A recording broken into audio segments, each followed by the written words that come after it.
Selamat datang kembali di mata kuliah Manajemen Sumber Daya Manusia. Kita masih ada di bab mengenai HRM Function and Strategy bagian ketiga. Bagi yang belum melihat video sebelumnya, silakan dicek di playlist. Di video sebelumnya saya membahas mengenai fungsi-fungsi dasar dari sumber daya manusia, kemudian faktor eksternal yang mempengaruhi sumber daya manusia. Ada 4 fungsi dasar, mulai dari staffing, training and development,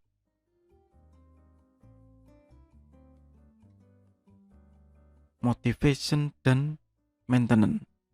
Kemudian ada faktor-faktor eksternal yang mempengaruhi sumber daya manusia. Ada dynamic environment, labor union, dan seterusnya.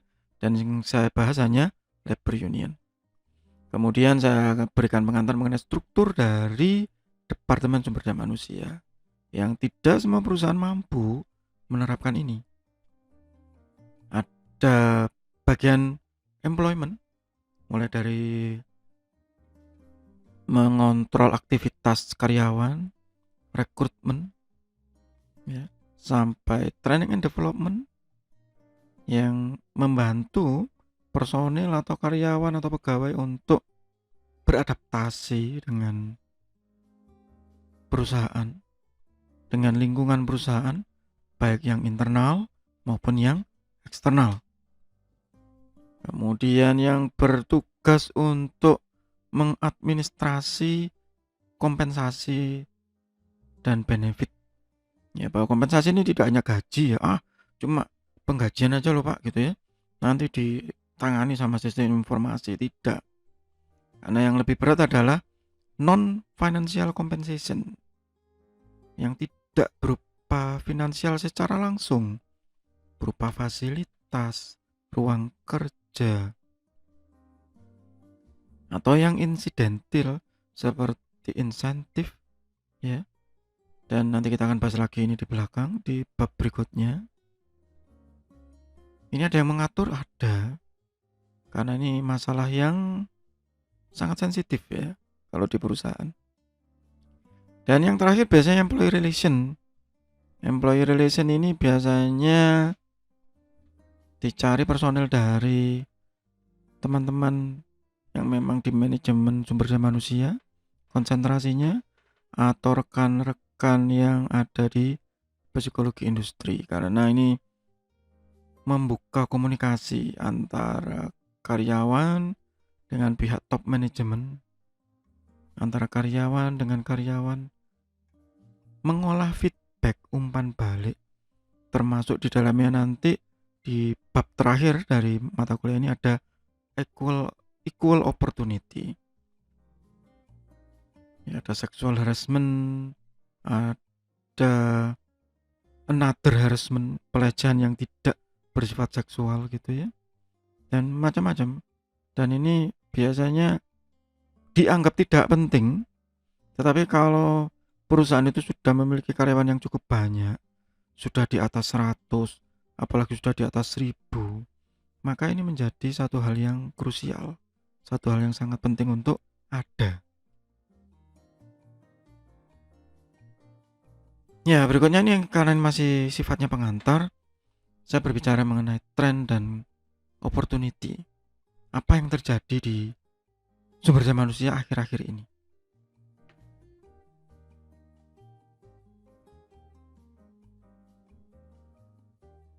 Tren yang berkembang adalah outsourcing pasti. Ada yang benci, ada yang suka gitu ya. Terutama dari sisi perusahaan karena lebih ringan ya untuk mengatur. Kemudian ada PEO, Professional Employer Organization. Jadi sebenarnya sama saja sih outsource tapi untuk rekrutmen ya. Kadang-kadang perusahaan-perusahaan yang kecil ya, small to medium size, itu kalau buka lowongan ya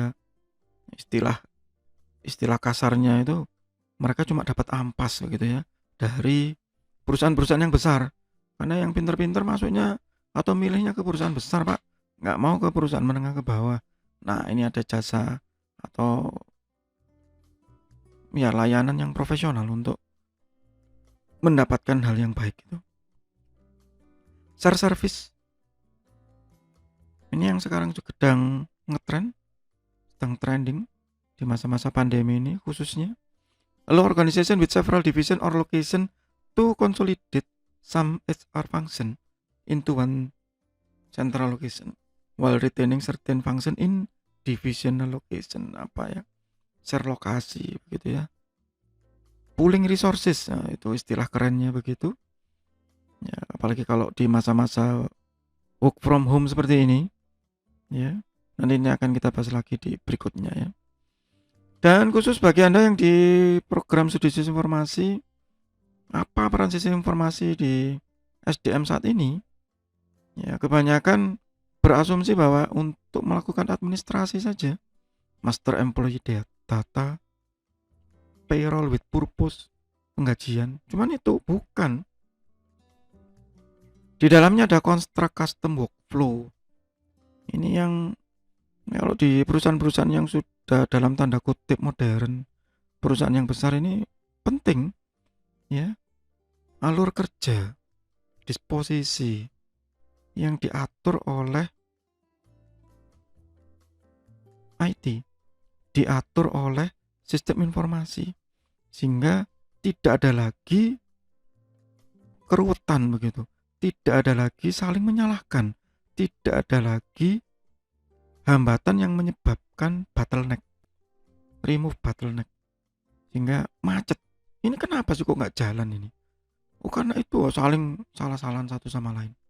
Tapi kalau adanya workflow yang baik, yang diatur dengan sistem informasi yang bagus, maka itu bisa dihindari. Termasuk di dalamnya performance review, penilaian kinerja, yang jika kita dibantu oleh sistem informasi maka sulit untuk meleset, sulit untuk diakali begitu, mengurangi tingkat subjektivitas.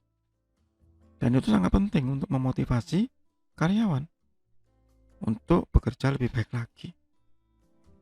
Tidak hanya bekerja lebih keras, tetapi juga bekerja lebih cerdas. Dan itu peran penting ya dari sistem informasi di sumber daya manusia saat ini. Kemudian naik level, ada biometric verification yang sekarang ini sudah umum ya. Sidik jari, ada yang bahkan pakai retina mata. Hal yang mungkin 10 tahun yang lalu menjadi hal yang mewah ya. Perangkatnya mahal, sekarang enggak. Sekarang sudah murah. Dan sudah jamak ya, sudah umum diberlakukan di banyak perusahaan. Yang mau tidak mau jika ingin mengoptimalkan biometric verification ini ya harus menggunakan sistem informasi. Bahkan nanti juga ada option yang menggunakan selfie. Nanti akan saya bahas lagi ini ya di compensation. Apalagi di masa-masa work from home seperti ini menjadi sangat penting sekarang. Termasuk rekrutmen ya, recruitment. Automate your recruitment.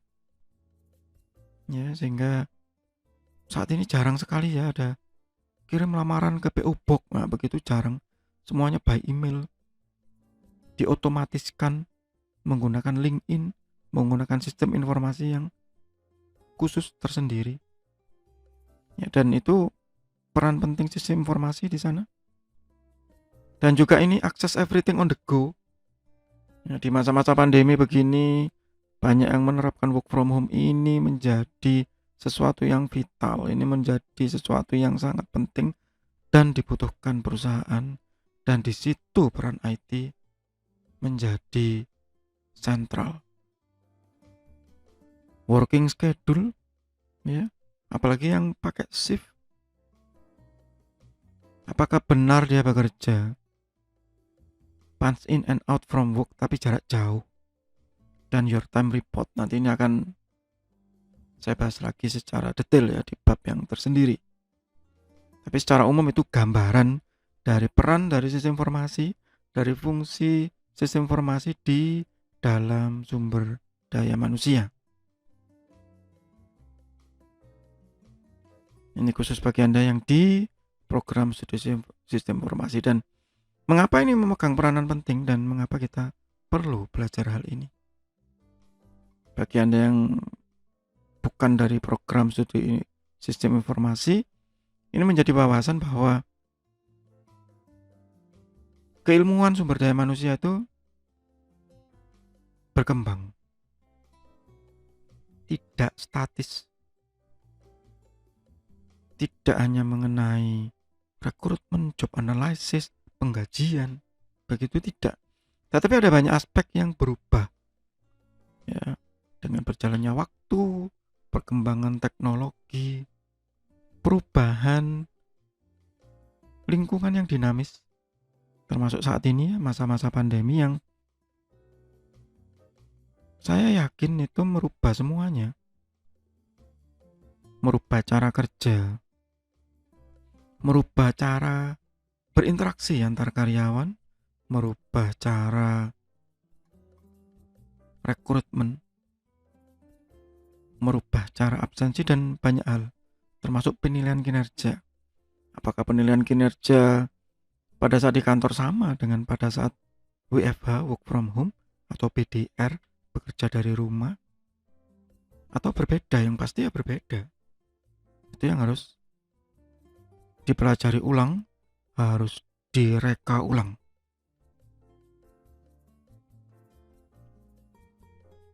Di bab berikutnya kita akan mulai masuk ke tahapan-tahapan siklus sumber daya manusia, mulai dari job analysis, rekrutmen, selection, training, dan sampai terakhir nanti saya akan membahas mengenai redesign organization dan juga equal opportunity.